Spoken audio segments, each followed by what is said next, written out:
I'm Jane King at the NASDAQ. There were some big losers when Oprah took a stake in Weight Watchers. I'll tell you who. I'm Patricia Wu at the New York Stock Exchange. Shares of the iconic car company Ferrari started trading today under the ticker symbol RACE. Our investors are racing to buy. I'm Remy Blair in San Francisco. Lots of M&A action for chip makers today. The large caps are emerging, but what about small cap names?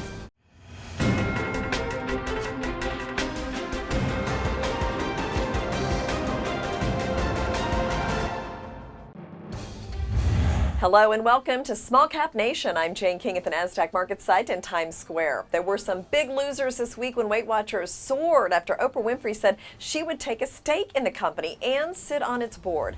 And the big losers were the short sellers. A massive 57% of the company's shares were sold short as of October 1st. That's according to Schaefer's investment research. Now, to put things in perspective, the 57% of shares sold short compares to about 3% for the average company in the S.p.A. 500. Then when the stock started to rise after the Oprah news broke, all those shorts had to buy back the stock, sending shares surging 100%. Okay, Tupperware's profit and sales beat estimates on strength overseas. Its income of $26 million was driven largely by strong sales in Brazil, China, Indonesia, and South Africa. The developed markets were actually flat. Well, we are in the thick of earnings season and small cap stocks are moving. Here's a rundown. Pacific Premier Bancorp saw earnings steady compared to last year, did see gains in loans. Natus Medical's third quarter profit jumped. Asbury Automotive announced record third quarter profit. Capital Bank saw its net income grow 18% from last year. Chemical company Stepan reported its 48th consecutive year of dividend increases. And Lithium Motors raised its guidance for the rest of the year. Silgan Plastics lowered its full year estimate.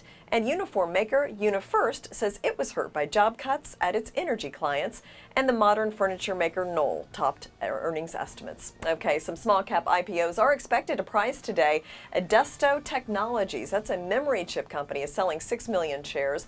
Multi-Packaging Solutions, which does exactly what you would think, makes packaging for all kinds of things, should come in between $15 and $17 a share. And Dimension Therapeutics, which makes treatments for severe liver disorders, is expected to price shares $14 to $16. Well, Angie's List continues to struggle. It cut its outlook for the rest of this year, even as a consumer review website eked out a rare profit. Now, the new CEO said the company has identified millions in cost cuts to be implemented next year. According to the Indianapolis Star, Angie's List promised consumers that if a service doesn't meet their standards, they will either make good or reimburse them up to $100,000. It also pledged to pay customers the difference on goods they purchased within 30 days if they find a better deal. And iRobot also beat earnings estimates but said the rest of the year does not look as good, and the stock fell. The maker of the Roomba wants to control our smart homes and become our butler with its electronic cleaning devices. It's a big day for one of the most iconic car companies in the world, Ferrari. Patricia Wu and Alan Valdes join us from the New York Stock Exchange floor with the latest. Hi, guys.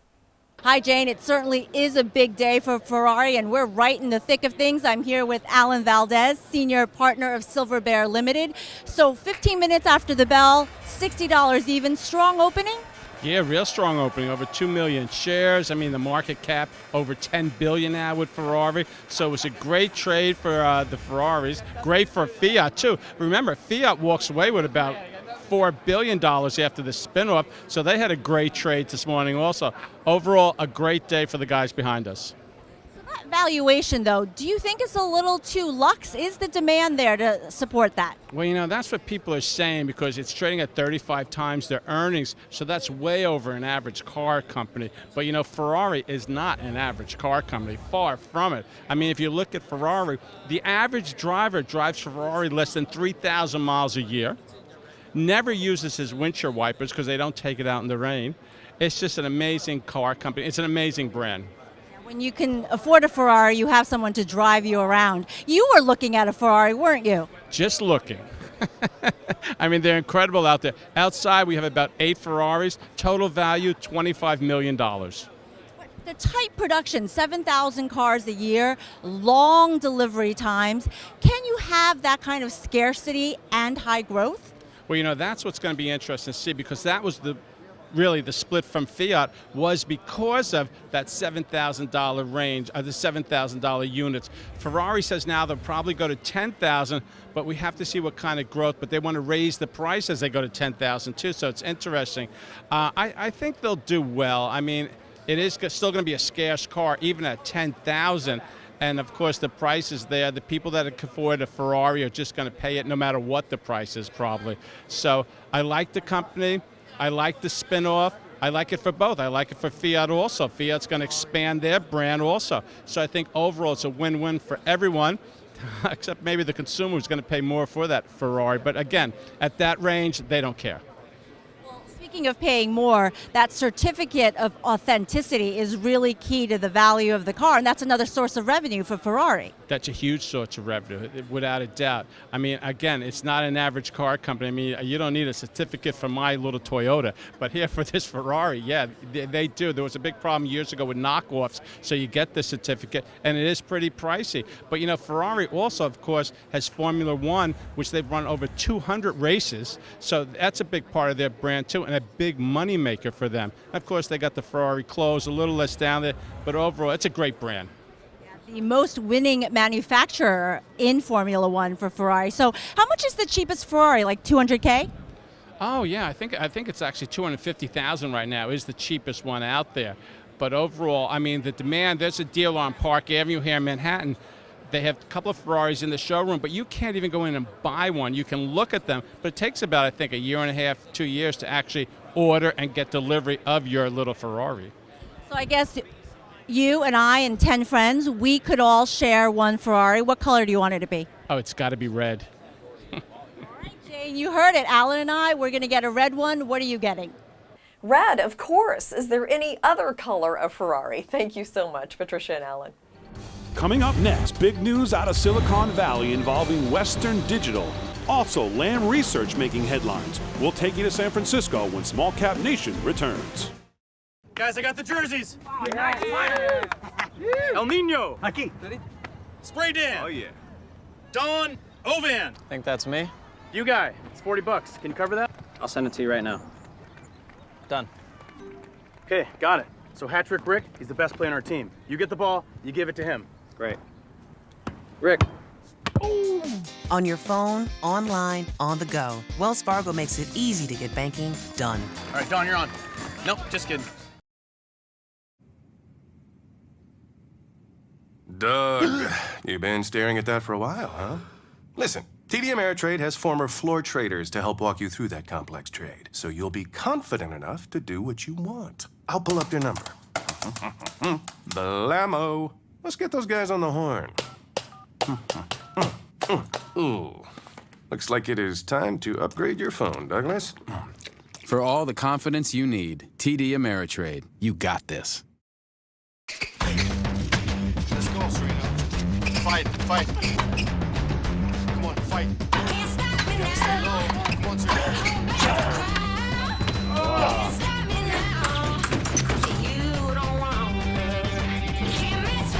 Back to the top. Here we go.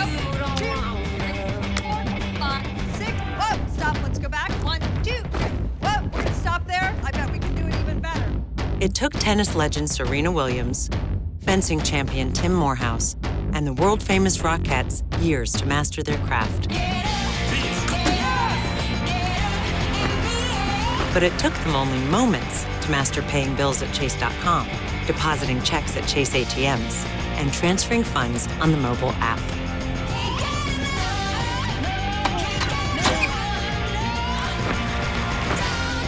Technology designed for you, so you can easily master the way you bank.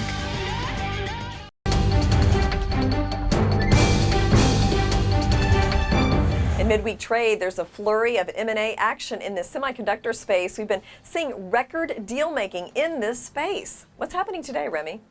Jane, it's another day, another deal. Actually, two multi-billion-dollar deals. Consolidation continues in the semiconductor space. Western Digital is buying SanDisk for $19 billion. That's a cash-in-stock deal that values SanDisk at a 15% premium to Tuesday's close. Shares of SanDisk are up while Western Digital's shares opened in the red but have turned higher. Now, both companies just reported earnings and results were better than expected. Separately, Lam Research is acquiring KLA Tensor for $10.6 billion in cash and stock. The Nasdaq-listed companies are seeing a spike in price today. The deal values KLA at a 24% premium from Tuesday's closing price. Well, what's behind all the action in the chip sector and why the rush to merge?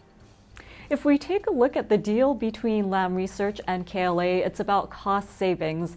The combined company says it expects to see $250 million in annual cost savings and $8.7 billion in yearly revenue. That is a year or two after this deal closes. And when it comes to technology as well as competition, the companies need to stay on top of the other consolidation taking place amongst its competitors. Also, according to DealLogic, M&A in the semiconductor space has topped $100 billion, and that tops last year's total of $37.7 billion. And that stat is for 2015, and it doesn't even include the latest Lam and KLA deal. With all the multi-billion-dollar deals, what does it mean for the small caps? Well, it's going to be an uphill battle for the smaller names. With the mega deals in semiconductors and in the storage device space today, we are seeing some downside for rival names and small caps. I want to draw your attention to Violin Memory. Now, that company has developed a new class of flash-based storage solutions. Shares of the Silicon Valley-based company are in the red today, down by about 4% in midday trade. Now, this is a newcomer in the storage space compared to the bigger names. And unlike the overall storage market, Violin has focused on faster and cheaper technologies. In its most recent quarter, Violin Memory had actual sales of $15.3 million, and that did come in below analyst estimates. Historically, Violin Memory has been trading with a 52-week low of $1.29 and a 52-week high of $5.55. Last week, the company announced two key appointments to the company's global sales organization. Carlo Wolf, formerly of Pure Storage, joined Violin as VP of Sales for Europe, the Middle East, and Africa, and Magnus Almquist joined the role of Violin's VP of Sales for Asia Pacific, Latin America, and the emerging markets. Now, looking ahead, Violin Memory will report its next earnings report on November 23rd. Cancer research in the news. Another pharma launches their IPO. The story from Paris when Small Cap Nation returns.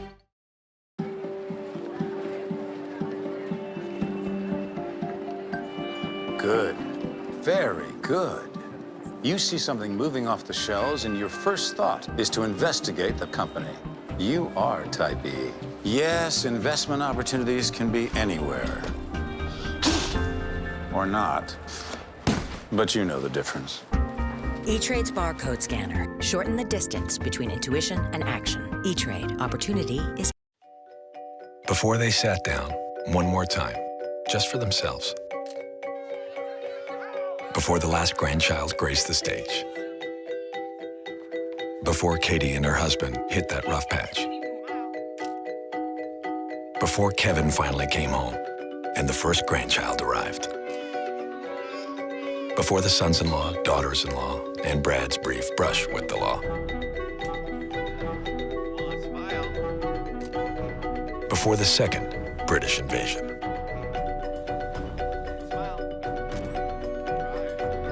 Before Katie, Debbie, Kevin, and Brad.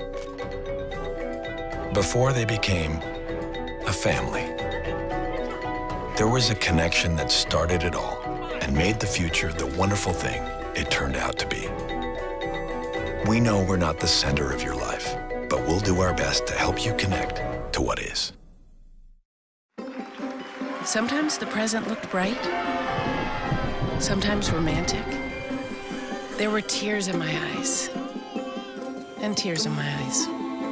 And so many little things that we learned were really the biggest things. Through it all, we saved and had a retirement plan, and someone who listened and helped us along the way.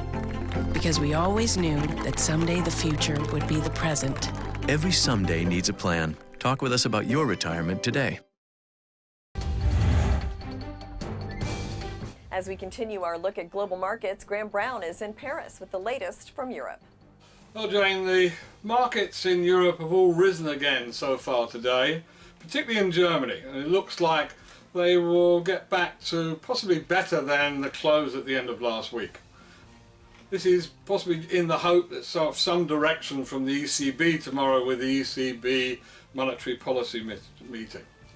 But indications are that the European stocks are going nowhere really, as the low range in the trading range, SXXP, has traded in a 12-point range for the last 2 weeks. So gauging the equity swings is on track for its fourth biggest monthly drop on record. More of the norm flat. Consumer confidence in the euro area, as reported by the European Commission, decreased again from -7 to -7.10 from 6.9 in August. Not entirely encouraging. And we have a number of production-related key indicators due out later this week.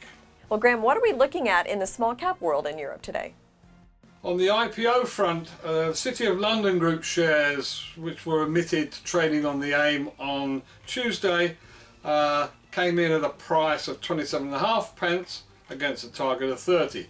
Not bad given the market uncertainties. The company confirmed the admission following the capital raising of some £5 million to reduce, and is going to reduce the company's debt. Today we have an IPO for Evgen Pharma, which is a clinical stage drug development company, and fairly typical of the pharmas, I think, in the UK.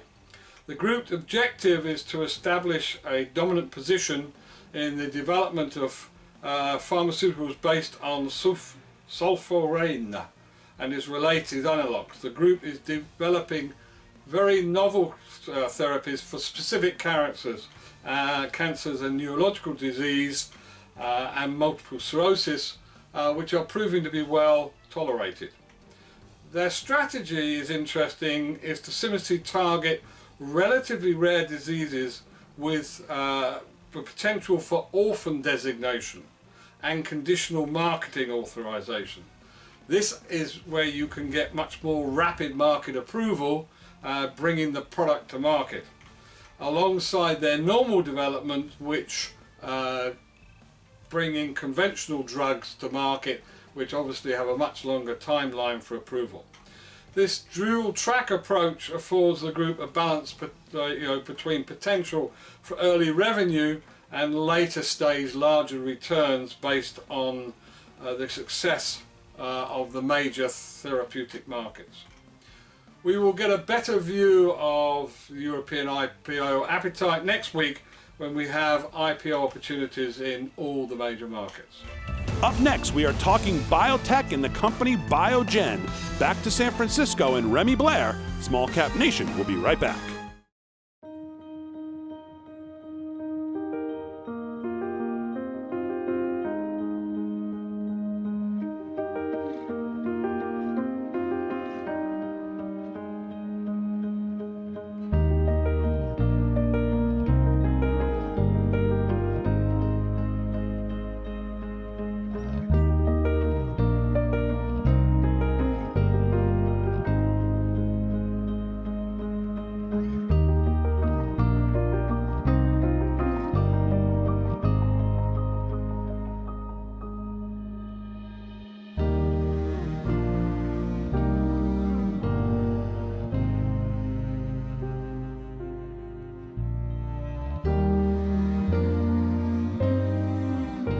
Everyone works hard for a reason. Working together, we can help you prepare financially for when 2 becomes 3. Wells Fargo. Together we'll go far. You want to be the best investor you can be. You want to cut through the noise of an overwhelming amount of analysis. You want the insights that will help you decide which ideas to execute and which to leave behind. You want your trades executed in 1 second or less, guaranteed and routed with institutional quality technology. Look no further. Open an account and find more of the expertise you need to be a better investor. When I got the phone call that we had received the grant, I held my breath. To have a program like this is a big reward. Being a Chase Mission Main Street grant recipient is a game changer. One of the biggest surprises in starting a small business is the number of hours we should work for the first 20 years. One of the great things about this grant is that it is going to let us invest in some additional inventories. It's going to allow this business to go to the next level. Being a recipient of this grant, we can't be thankful enough. It's a dream come true, and I'm still in awe.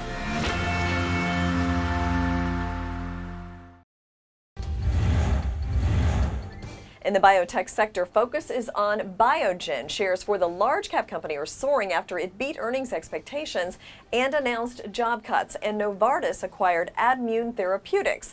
It also signed licensing agreements with Zoma and Palo Biopharma. Now, how is the market reacting to all these biotech deals, Remy? While Jane, Biogen is seeing green on this Wednesday, the earnings beat and restructuring are being cheered by Wall Street. As for Novartis, it is broadening its portfolio of cancer immunotherapies. It acquired Admune Therapeutics and signed licensing agreements with Palo Biopharma and Zoma Corporation. What's behind the rally in small cap Zoma Corporation? Zoma shares are also rallying today. Yesterday's shares of the company closed in the red. The Berkeley, California-based company has a market cap of over $125 million. Now, Novartis' licensing deal announced this month with Zoma Corporation is for the development as well as commercialization rights to Zoma's TGF-beta antibody programs. Now, Novartis says all three programs with the different companies will be explored as monotherapies and in combination with therapies in immuno-oncology as well as targeted therapy portfolios.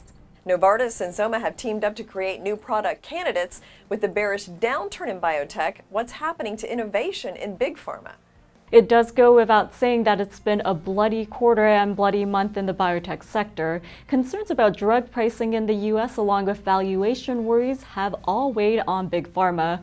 But when it comes to innovation as well as scientific advances, that is one area where demand continues. Medical breakthroughs are the end goal for these biotech companies, so market trends aside, disputes among lawmakers is more about regulation, and innovation will help alter health management, and demand for these remedies aren't going away anytime soon. Straight ahead, our new Buy, Sell, Hold segment. We'll have the latest from Wall Street when Small Cap Nation continues. Guys, I got the jerseys. El Nino. Aquí. Spray Dan. Oh, yeah.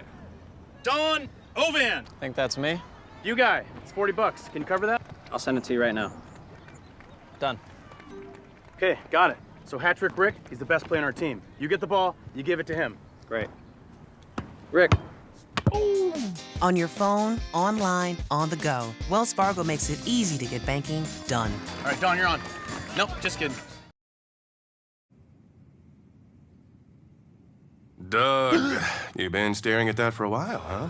Listen, TD Ameritrade has former floor traders to help walk you through that complex trade, so you'll be confident enough to do what you want. I'll pull up your number. Blammo. Let's get those guys on the horn. Ooh. Looks like it is time to upgrade your phone, Douglas. For all the confidence you need, TD Ameritrade. You got this. Let's go, Serena. Fight, fight. Come on, fight. Stay low. Come on, Serena.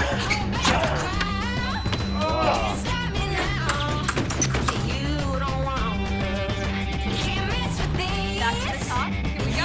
2, 3, 4, 5, 6. Whoa, stop. Let's go back. 1, 2. Whoa, we're gonna stop there. I bet we can do it even better. It took tennis legend Serena Williams, fencing champion Tim Morehouse, and the world-famous Rockettes years to master their craft. But it took them only moments to master paying bills at Chase.com, depositing checks at Chase ATMs, and transferring funds on the mobile app.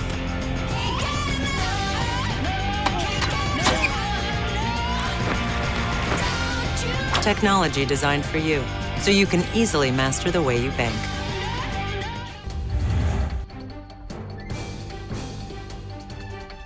Well, there's a slew of analysts that are out with comments and ratings in the small cap space today. Capital City Bank was cut to market perform at Keefe Bruyette.